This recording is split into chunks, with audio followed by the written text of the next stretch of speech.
Hello, and welcome to Gathering Momentum for Your Life. I'm Christine Casten, and this is such a wonderful time to have a conversation about this topic. This is a focus on when your expectations crash into life's reality. And in other words, a lot of times what we expect to happen doesn't happen. And in that time of us realizing that those expectations are not going to be met, we have a lot of different ways we can respond to that. There's a lot of different reactions that we can have in that moment. Typically, it's anxiety, it's frustration, it's anger, it may be disappointment. And it may also be sometimes there's some self-condemnation in that, oh, I didn't do this, so therefore this didn't happen. But there's really two different types of plans. Well, there's a third type, but we're not going to be talking about that one today. That's the enemy's plans. But there are two types of plans we're going to focus on today. One is man's plans, and the other is God's plans. And so when we have these expectations, those really are the plans that we have in place or in play. And, God has something to say about that in Proverbs 19:21. It says, many are the plans of man, but it is the purpose of the Lord that will stand. And that is such a powerful statement because, first of all, the purpose of the Lord that will stand is God's sovereignty, right? It is his majesty. It is his sovereignty. He is the overarching, unquestionable God of the universe and maybe whatever else is out there. I don't know, but he is the God of all. And so there is so much that God has for us in understanding the fact that he has plans, his plans and purposes. We always quote Jeremiah, for I know the plans I have for you. And that verse is always quoted, but a lot of times people are like, oh yeah, God had a plan for me. He made me, and then it's good luck with that. Well, that's not the God we serve. He's a relational God, and he wants to be involved in our lives. And yet he's not a respecter of persons in the fact that his plans and purposes will be completed. They will come to pass. They will happen, in other words. So we have a choice. We can align with God's plans, or we can continue to stay rooted in our own plans. And I think, I remember asking this question of someone one time, and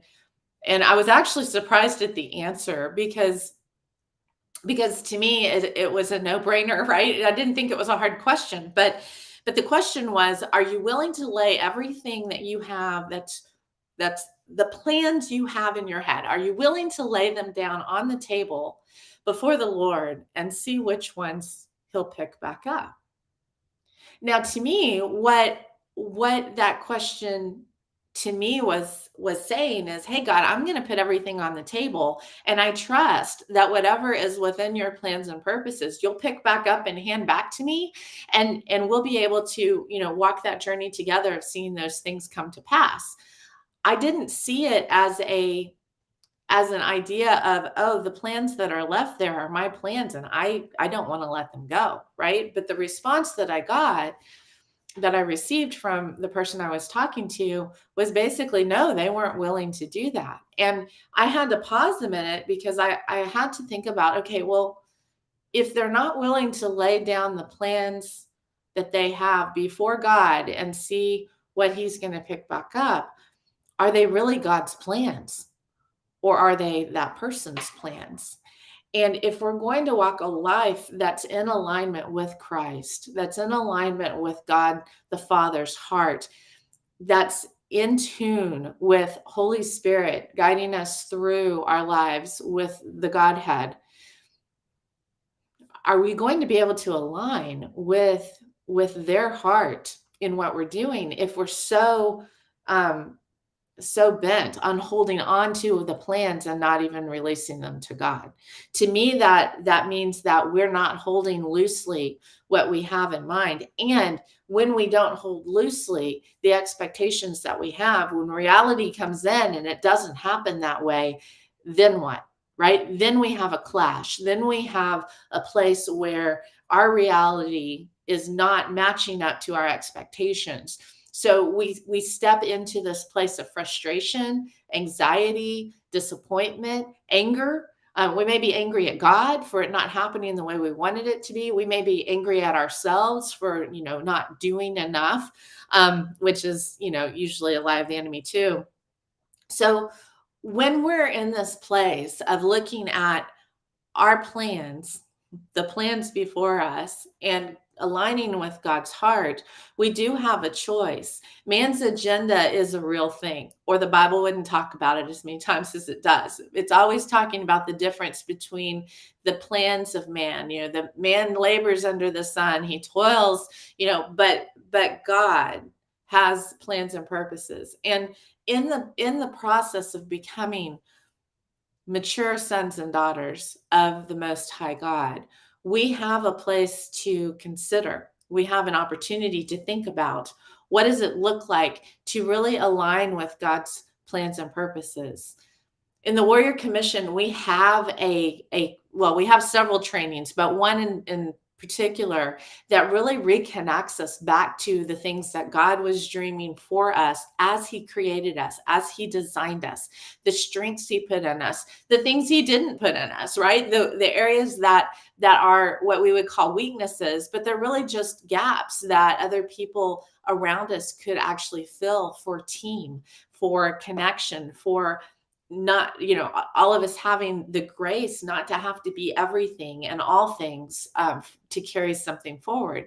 It's not always on our shoulders. It's actually on God's shoulders for his plans and purposes to come to pass. So when we are able to lay things down before him, not only are we able to move into a place of alignment, but his yoke is easy, right? Because the yoke actually falls on him, right? The burden of his plans and purposes being fulfilled are actually in God's hands. And so now it's not so much about us striving and performing and trying to make something happen where we wear ourselves out. It's actually what it is to be in that place of rest and peace and patience and wisdom, all of the things that God brings and puts into our lives, the things he imparts to us through our relationship with him. All of a sudden, now we're in this place of alignment with him. He carries the burden, and there's this ease of the journey.